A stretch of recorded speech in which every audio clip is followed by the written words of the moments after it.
Ya, baik. Langsung saja, Pak. Saya mulai dengan flowchart, jadi biar akan saya jelaskan dulu tentang tahapan-tahapannya.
Sudah, Bu? Sudah ke baca atau belum, Pak? Kayaknya kecil sekali ya. Iya, kurang besar sih. Bisa dibesarkan, Bu? Ya, terlalu kecil.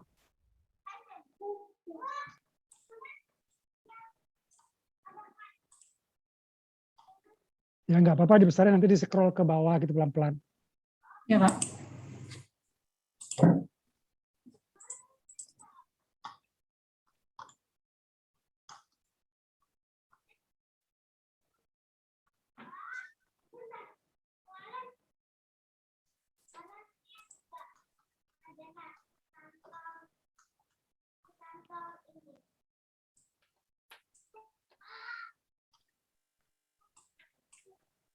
Ya, oke, pas. Jelas.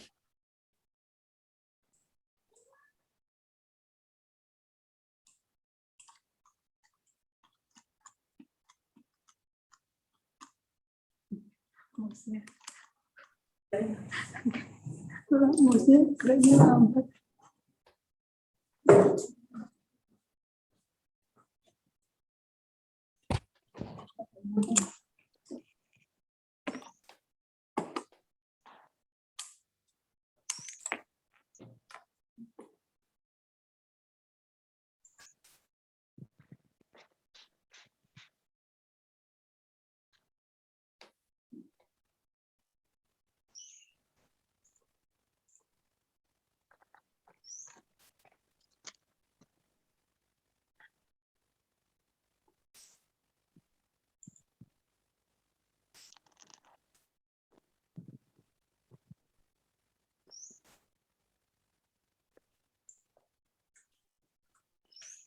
Ya, cukup, Bu, kayaknya. Ya, Pak. Ya, cukup besar ya. Baik, Pak. Jadi saya sebagai proses planner itu berada di titik awal proses pengadaan barang. Untuk sementara ini saya masih terbatas di pengadaan spare part saja, karena untuk jasa itu kita masih create PR-nya itu masih di masing-masing user. Jadi untuk proses awal dari user division itu mereka akan mengajukan pembelian spare part dengan melengkapi data-data work order, kemudian term of reference atau KAK, kerangka acuan kerja, kemudian ada drawing, dan juga spesifikasi-spesifikasi lain yang diperlukan untuk memperjelas barang yang akan mereka perlukan. Dokumen tersebut kemudian akan di-submit ke bagian inventory controller. Nah, bagian inventory controller ini mereka akan mengecek apakah barang yang di-request oleh user itu masih ada stok di warehouse atau tidak. Jika memang masih ada di warehouse, maka akan ada kemungkinan untuk pembelian tersebut dibatalkan. Jika memang tidak ada stok di warehouse, kemudian dokumen tersebut akan dilanjutkan ke purchase planner. Di sini purchase planner akan membuat PR, purchase request tersebut, berdasarkan dokumen-dokumen yang telah disubmit oleh user. Jadi langkah pertamanya purchase planner akan mengecek dulu kesesuaian antara work order, kemudian KAK atau TOR, kemudian drawing juga. Akan mengecek apakah dokumen-dokumen sudah sesuai dan saling berkaitan. Soalnya beberapa kali juga sempat ditemukan antara TOR dan WO ini deskripsi barangnya tidak sama. Kemudian drawing yang dilampirkan juga kurang sesuai. Jadi harus dipastikan dulu bahwa semua dokumen itu sesuai, kemudian baru di-input ke dalam CMMS atau Maximo. Nah, setelah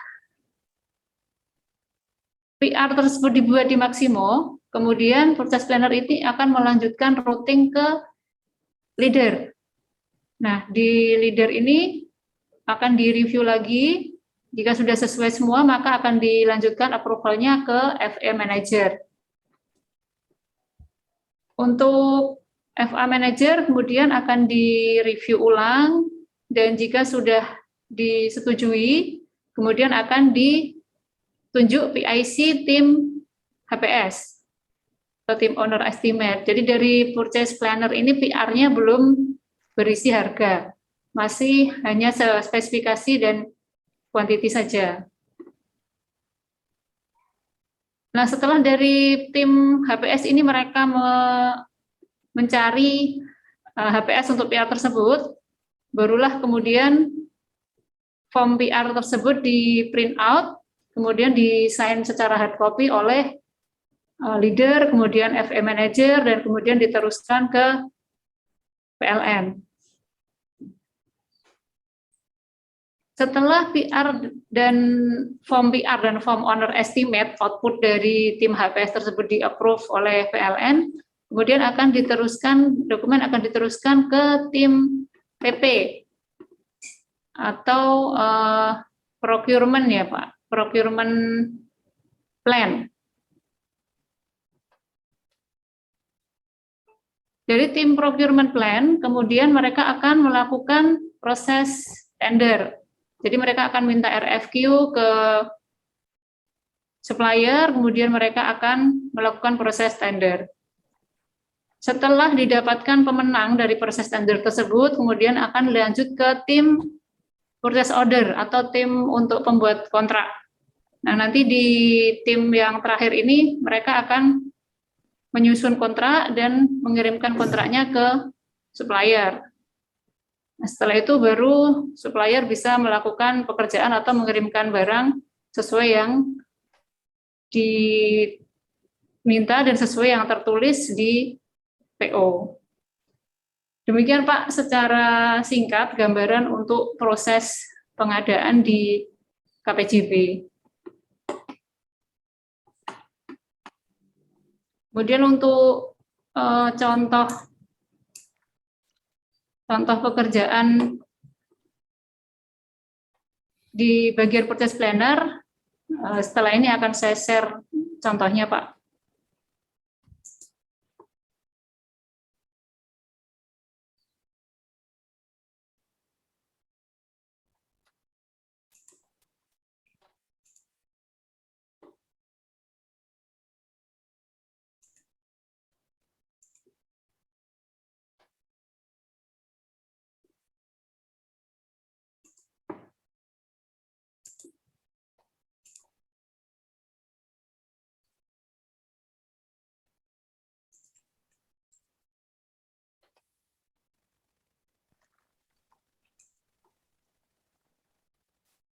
Nah, jadi ini salah satu contoh dokumen-dokumen dari user yang mereka submit ke purchase planner untuk dibuat menjadi PR.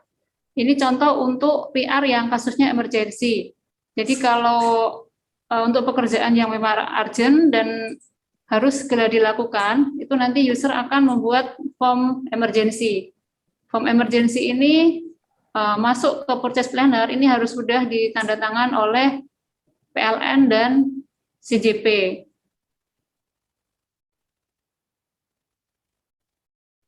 Nah, kemudian user akan mengirimkan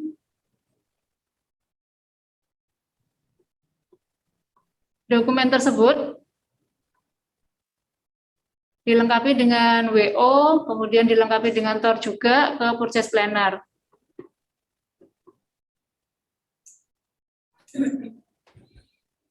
Ini tampilan input PR di Maximo, Pak. Jadi di sini ada PR classification-nya, nanti ada beberapa kategori, ada emergency, ada run to failure, overhaul, strategic part, kemudian ada PM PDM. Nanti akan diisi sesuai dengan kategori dari masing-masing PR tersebut. Di sini juga tertulis sertifikat yang diminta itu apa, kemudian tertulis juga required date-nya kapan. Jadi user itu mintanya barang itu harus datang kapan.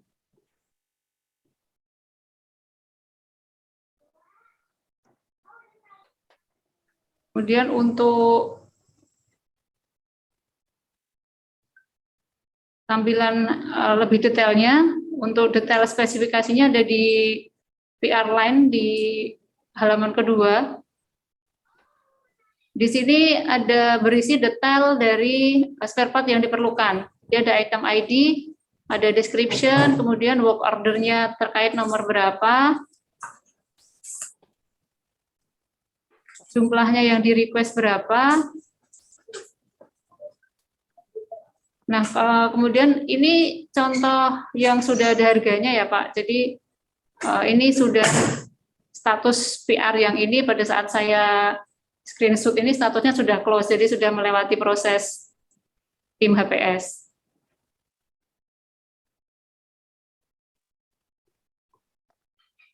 Nah, selanjutnya akan saya share contoh TOR dan WO dari user.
Ini contoh term of reference atau KAK yang dibuat oleh user untuk memperjelas barang atau barang yang mereka perlukan.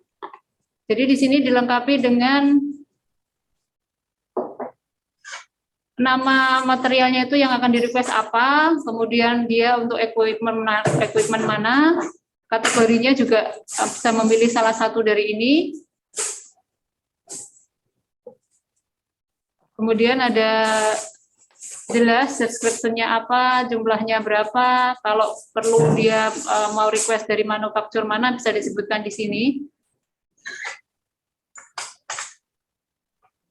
Kemudian delivery time-nya kapan, mereka mintanya harus datangnya itu kapan, dan dokumen yang harus disertakan pada saat pengiriman itu dokumen apa saja, garansinya harus berapa lama,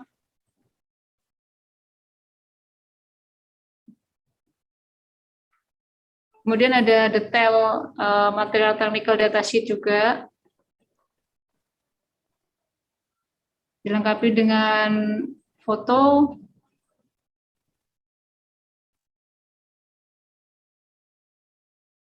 drawing. Kemudian ada di paling terakhir ada apakah dia memerlukan unleashing atau tidak. Jadi ada beberapa proses yang usernya merasa, oh ini perlu unleashing atau tidak, bisa di-state di sini juga.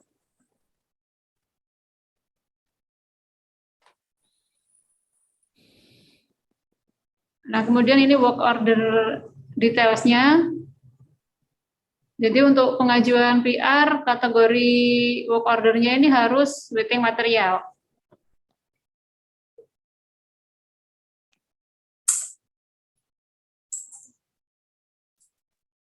Work order-nya juga harus terisi lengkap untuk asetnya, kemudian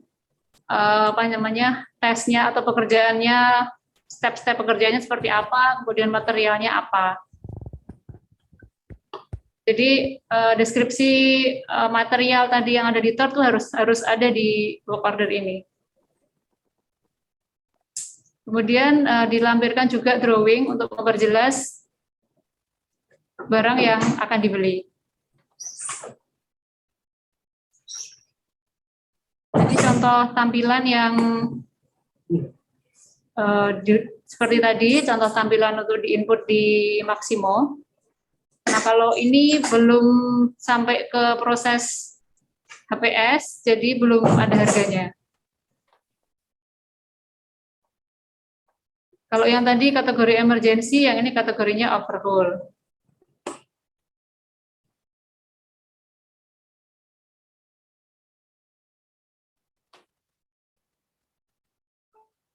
Nah, ini untuk detailnya. Jadi di unit cost-nya belum terisi, Pak, karena belum sampai ke proses HPS.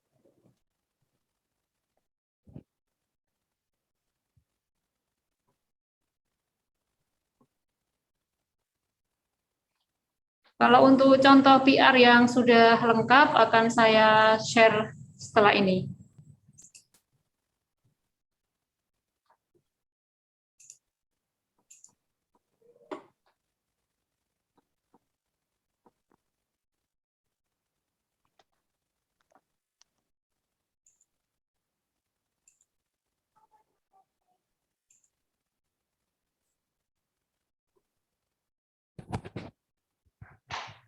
Jadi output dari proses purchase planner tadi setelah dapat harga dari tim HPS adalah seperti ini, Pak.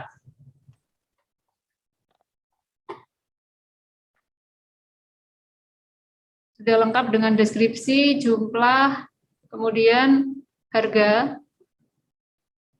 kemudian ada sertifikat yang diminta apa, delivery time-nya kapan, kemudian yang ini sudah ditandatangan lengkap sampai ke PLN. Jadi untuk tanda tangannya kalau 500 juta ke atas itu ke general manager, kalau di bawah 500 juta ke senior manager. Demikian Pak, sekilas tentang pekerjaan dari seorang purchase planner. Terima kasih. Baik, terima kasih Bu Rus. Mungkin ingin saya klarifikasi dulu ya, ini karena mungkin ada sedikit perbedaan ya di beberapa perusahaan gitu ya. Ini kalau purchase itu pembelian yang sifatnya langsung ya, Bu? Ini kalau bisa langsung bisa tender, Pak. Oh, bisa tender juga. Iya.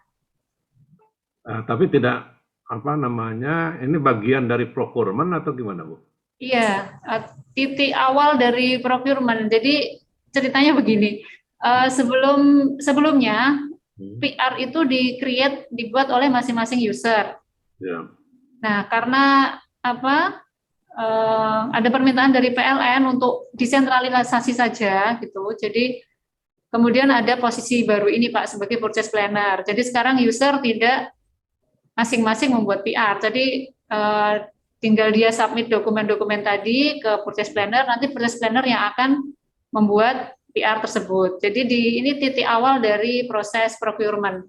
Nanti untuk selanjutnya apakah itu pembelian langsung ataukah itu tender, itu akan dilaksanakan di proses procurement, Pak. Oke, saya ingin ini lagi mendalami mengenai organisasinya, kan biasanya ada supply chain division gitu ya. Ya. Di KPJB seperti apa, Ibu?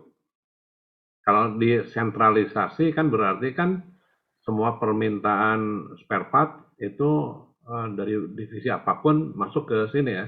Ya, saya masuk di divisi di bagian warehouse. Jadi tetap di warehouse, cuma job desk-nya adalah terkait dengan pembuatan PR. Oke. Jadi di warehouse ada purchase planner, ada inventory control, sama receiving issuing, Pak. Oke.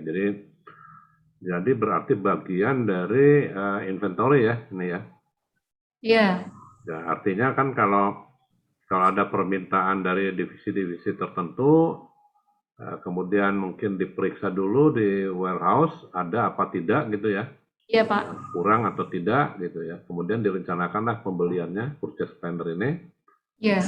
Ya, kemudian diserahkan ke tim procurement begitu. Iya, pertama ke tim HPS dulu. Tim HPS masuknya memang masuk procurement. Jadi saya purchase planner ini misah, masuknya ke warehouse inventory. Oke. Jadi berarti kan purchase planner ini adanya di inventory ya Bu ya, di ya, Pak. Pergudangan katakanlah gitu ya. Kemudian nanti begitu akan dilakukan pembeliannya, pelaksanaan pengadaannya ya. Ya. Itu akan dikirim dulu ke tim HPS gitu ya. Iya. Di mana HPS itu adanya di procurement ya. Iya, Pak. Oke, jadi nanti tetap yang mengadakan adalah procurement ya. Iya. Oke, jelas kalau gitu ya. Jadi ini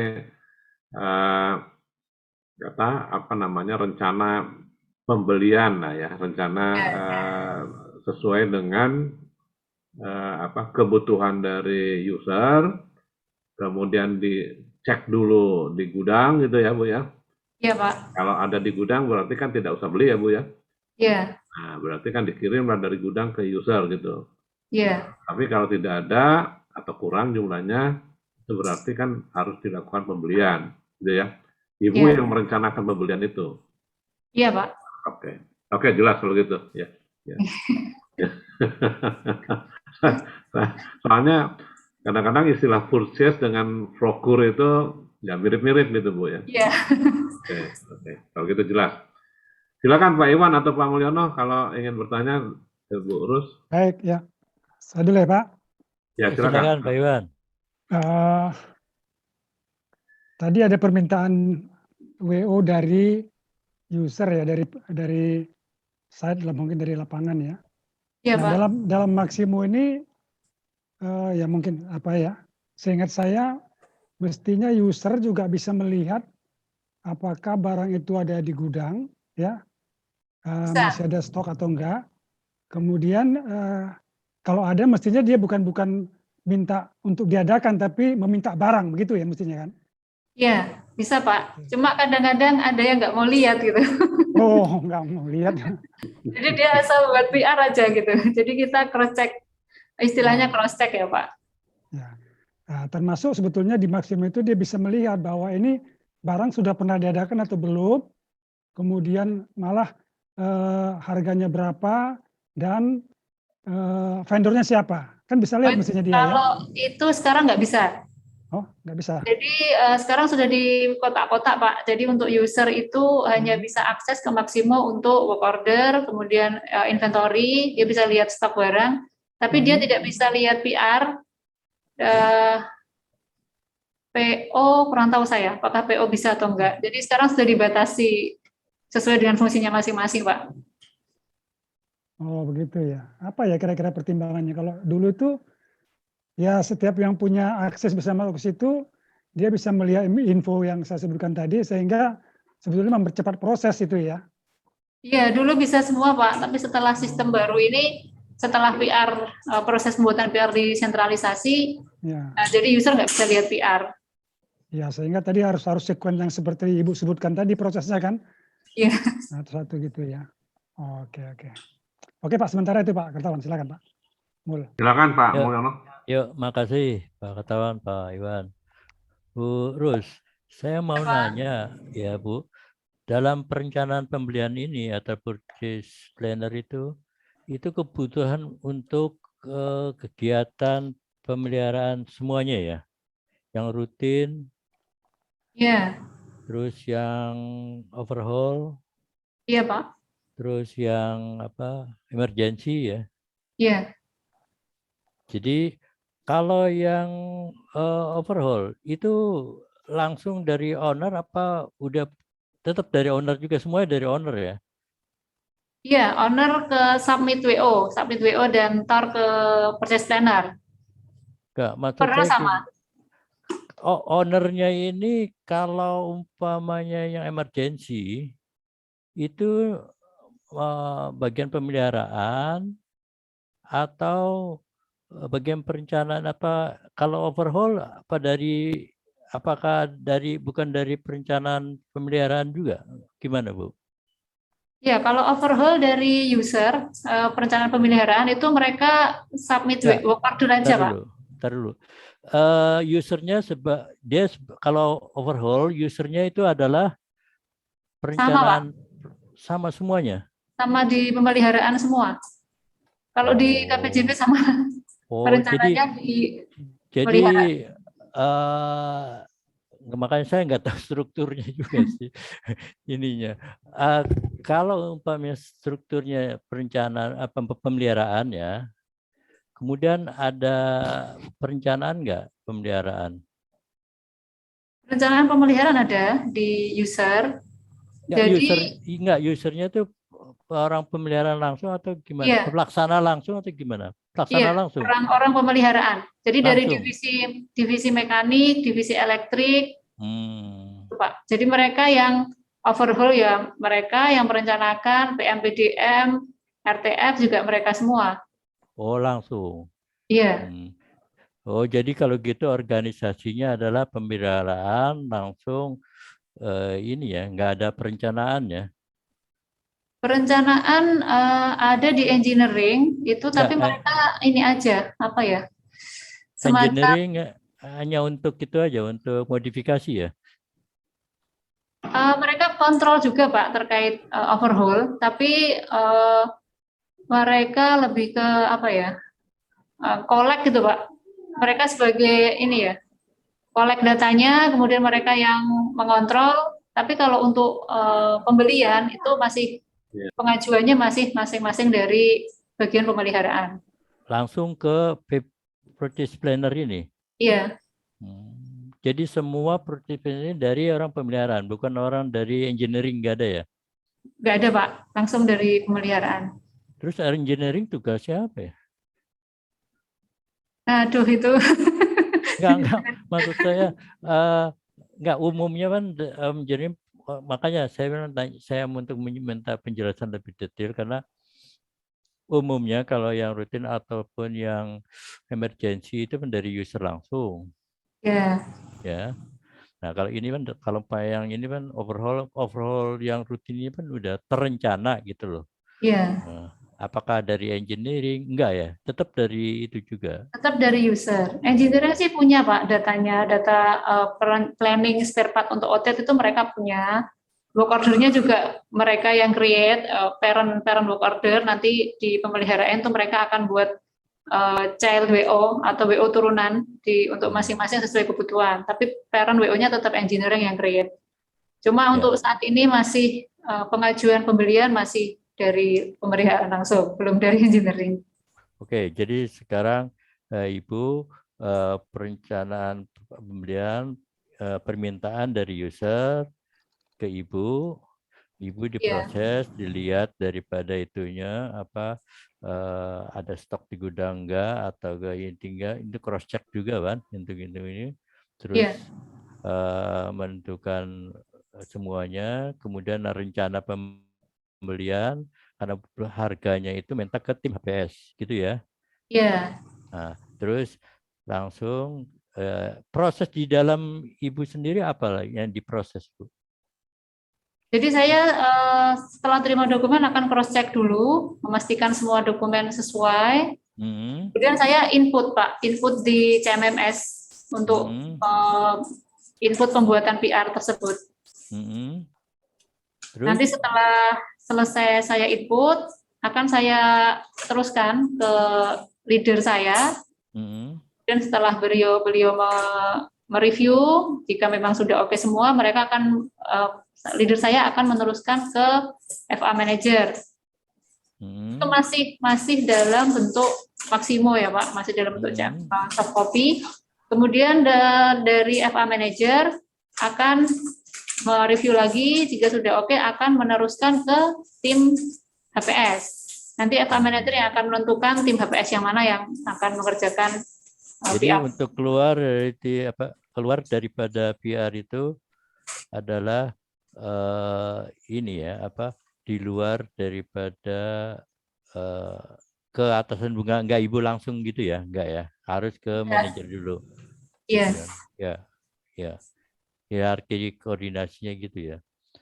Iya. Terus wewenang apa yang Ibu bisa lakukan di dalam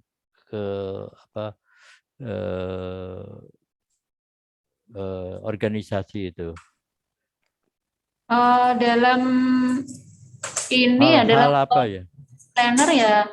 Ini tadi Pak mengecek apakah betul saya bisa ada mengembalikan gudang atau ke user. Enggak gitu ya? Ya, saya bisa mengembalikan ke user. Ini masih ada. Kenapa gitu. kembali lagi gitu Pak? Kalau nggak gitu ya, kalau memang ada yang tidak sesuai akan saya kembalikan juga.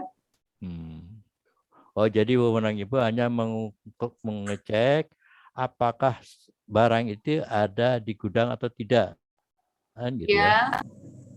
Kemudian mengecek dokumennya juga, kalau memang tidak sesuai. Dokumennya apakah komplit, sesuai enggak, gitu ya. Terus selain itu?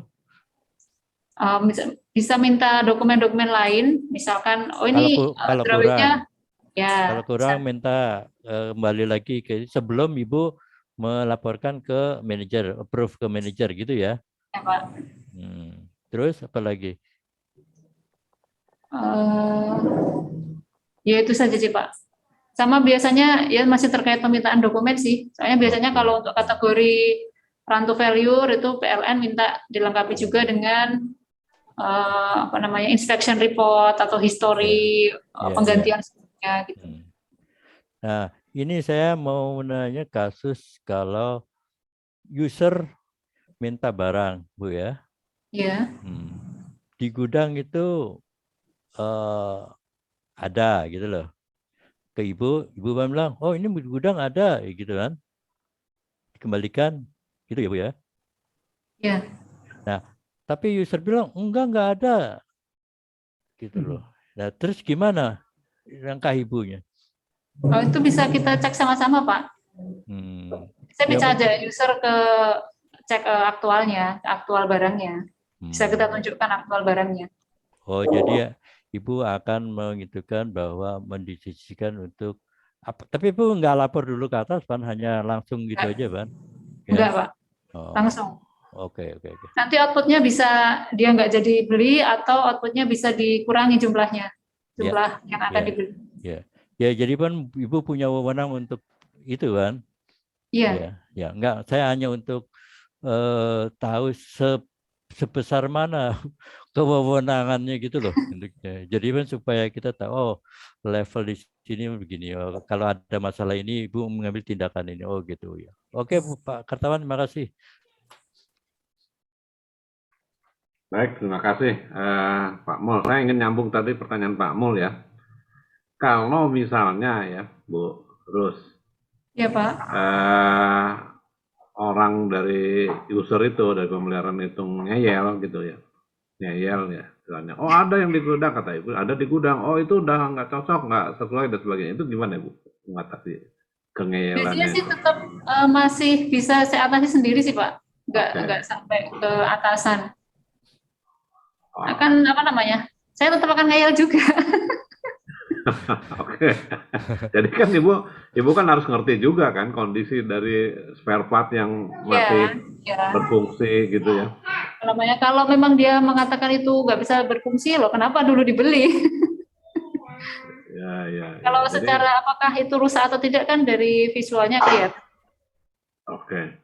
Kan ada juga material atau spare part yang mungkin tidak jadi dipasang gitu ya, karena mungkin yang existingnya masih bagus gitu ya. Kemudian kan dikembalikan kan ke gudang, Iya. gitu kan.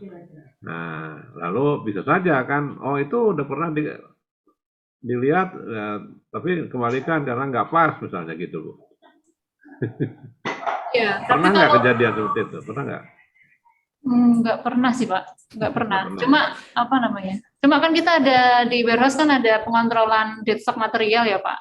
Jadi Oke. kalau memang dia lama nggak dipakai itu akan apa namanya? Akan kita monitor, kemudian akan kita informasikan ke user untuk ini akan harus segera dipakai gitu. Jadi harapannya tidak ada barang yang tersimpan lama di warehouse. Oke. Ya, jadi berarti kan Ibu harus bisa meyakinkan lah kalau barang itu ada dan masih bisa dipakai gitu ya. Iya Pak. Ya, walaupun mungkin itu pernah diminta oleh pemeliharaan tapi ternyata dikembalikan ya karena memang tidak jadi dipasang. Nah, Ibu kan bisa meyakinkan si pemelihara itu bahwa itu masih bagus gitu kan. Nah, ini kan masalahnya Ibu kan untuk spare part yang reimbursable, Ibu kan harus meyakinkan PLN juga kan bahwa itu harus dibeli gitu. Iya, ya meyakinkannya dengan itu tadi Pak, dengan dokumen-dokumen pendukung. Karena kan kita nggak komunikasi langsung ya Pak dengan PLN, jadi bisanya dengan dokumen saja, dilengkapi dengan TOR, kemudian kalau diperlukan ada procurement plan-nya, barang itu existing-nya dipasang di mana saja, kemudian yang diperlukan untuk beli berapa, rencananya dipasang kapan, itu kemudian ada inspection report atau histori pemasangan di sebelum-sebelumnya, Pak. Oke. Nggak ada request itu ditolak oleh PLN? Pernah Ada, nggak? ada, Nggak pernah. Gimana? Contohnya gimana, Bu? ada seringnya sih PLN minta minta tambahan dokumen. Kemudian kalau nggak gitu, kalau user itu mengajukan dia pengen tunjuk langsung, itu ada juga yang dikembalikan, nggak perlu tunjuk langsung, tender saja itu. Kemudian pernah juga dikembalikan karena sudah termasuk di kontrak sebelumnya, ada dari divisi lain yang sudah pernah beli, kemudian itu dikembalikan karena sudah masuk di kontrak itu. Gitu. Oke. Itu mereka teliti juga ya memeriksa itu. Iya, mereka ada PLN, sendiri-sendiri, Pak. Jadi per kategori mereka, untuk overhaul ada orangnya sendiri, untuk RTF ada orangnya sendiri. Jadi lebih fokus. Oke. Nah, kalau yang untuk yang non reimbursable, Ibu menangani juga nggak? Non-reimbursable sampai sekarang masih di masing-masing user. Oh, oke. Jadi langsung oleh usernya ya, kalau yang non reimbursable. Ya. Jadi saya khusus spare part saja. Ya, pengadaan jasa yang selain pengadaan jasa seperti PMS atau third party reimbursable itu juga masih di masing-masing user. Walaupun itu juga reimbursable. Iya. Karena untuk spare part aja banyak sekali, Pak. Oh, oke. Jadi saya sendirian. Kategori spare part yang reimbursable kan sudah jelas ya, Bu ya? Iya. Ya, sudah jelas ya. Oke. Gimana Ibu sekarang bekerja di situ, menyenangi pekerjaan Ibu? Ya, alhamdulillah sih Pak. Kebetulan Ibu orang teknik ya? Iya, dan dari background sebelumnya kan saya di warehouse juga, jadi nggak terlalu berbeda jauh gitu Pak. Ya, tapi kan Ibu juga nanti akan memantau pelaksanaan pengadaannya ya Bu ya? Iya. Ya, setelah Ibu rencanakan apa yang mau dibeli, kemudian setelah dihitung HPS-nya, langsung kan dilakukan entah itu tender atau menunjukkan dan sebagainya. Nah, Ibu mantau juga ya? Iya Pak, nanti kalau pada proses unwishing itu ternyata ada perubahan spesifikasi, PR-nya akan dikembalikan ke saya lagi. Nah, nanti akan saya diskusikan dengan user. Ini ternyata dari beberapa suplari yang kita minta penawaran, ternyata sudah obsolete dan diganti dengan barang yang ini. Nanti itu kembali ke saya lagi. Oke. Tapi Ibu tidak ikut memeriksa misalnya untuk mengecek ke apa namanya, kesesuaian dengan kontrak gitu ya, spek kontrak misalnya dari peralatan yang disuplai oleh kontraktor atau penyedia. Pada saat barang datang ya Pak? Ya. Pada saat barang datang diterima, diperiksa oleh user dan warehouse. Oke. Tapi itu dilaporkan acceptable gitu ya ke Iya. Ibu. Jadi Iya. Ibu tahu bahwa yang Ibu minta itu untuk dibeli sudah oke gitu ya, udah selesai gitu ya. Iya Pak. Baik, saya kira cukup ya. Ini waktunya juga sudah mau Jumatan. Oh iya. Pak Iwan, Pak Mul masih ada tambahan? Kalau dari saya cukup mungkin, Pak. Oke, Pak Ya, Iwan. saya cukup, Pak. Ya. Cukup ya? Ya, cukup. Baik, terima kasih Bu Rus. Nanti mungkin setelah Bu Rahma selesai, Ibu nanti mohon datang lagi ya Bu ya. Iya Pak. Untuk memberitahukan feedback gitu ya. Iya.